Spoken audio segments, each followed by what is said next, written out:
So yes, it's true. I am officially on sabbatical. I bet you weren't sure if you were going to see me this week, but you are. Sorry. Anyway, yes, I am right now on sabbatical. And as some of you know, it's the first sabbatical I've ever had in 35 years of ministry.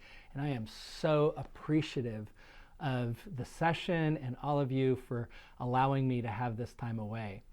But I want to tell you, as I'm beginning this sabbatical, there's a little part of me that's feeling a little bit guilty. And the reason I'm feeling a little bit guilty is because a lot of folks have said to me, so are you ready for your time of rest? When they refer to my sabbatical. And the thing is, I looked at my calendar and all the places I'm going to be and all the different things I'm going to do during this time, and it made me feel a little bit guilty. And so maybe it was just trying to justify myself, but I went back and I really tried to consider for myself, what is sabbatical and what is Sabbath rest really all about?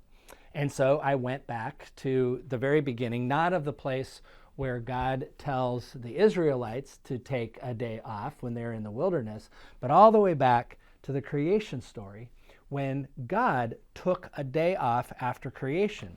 And so at the very end of Genesis chapter 1, after the 6 days of creation, it says this, chapter 1, verse 31. God saw that everything that God had made, and indeed it was very good, and there was evening and there was morning on that 6th day.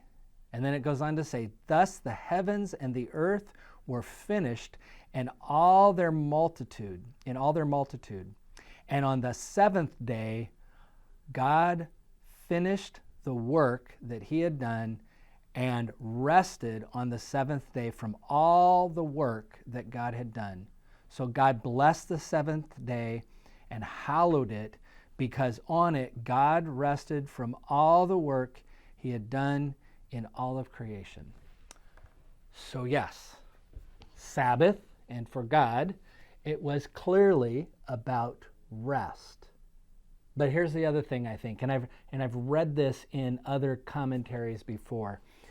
I don't think God took that 7th day in a lazy boy with a remote control and a TV. I don't think God did that.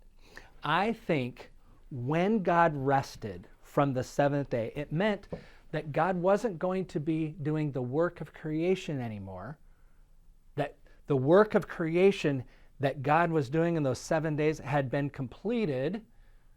But what God did, instead of sitting back in the lazy boy with a remote control, was that God started to engage creation. I really, truly believe that what God did on that 7th day was walk around and experience all that had been created.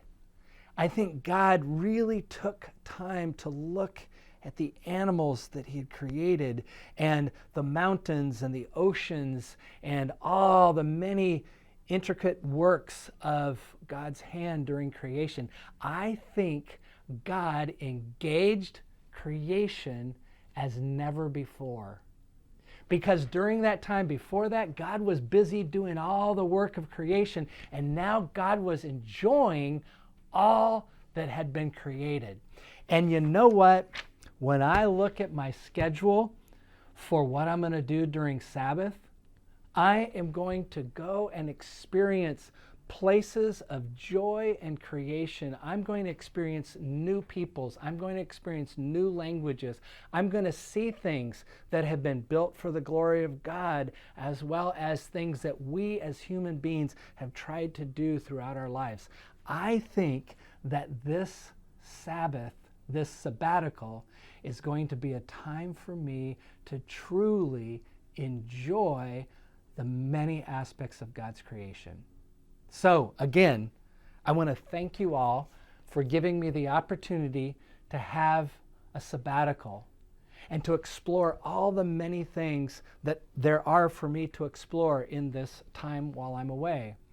But my hope is that I won't be the only one that's going to have an opportunity to do this. I hope and I pray that each of us recognize the need for a Sabbath at least weekly, if not more often, a period of time for us not to sit back in the lazy boy with the remote control, but to truly find a way all the things that God has created and made. What a way to celebrate that seventh day.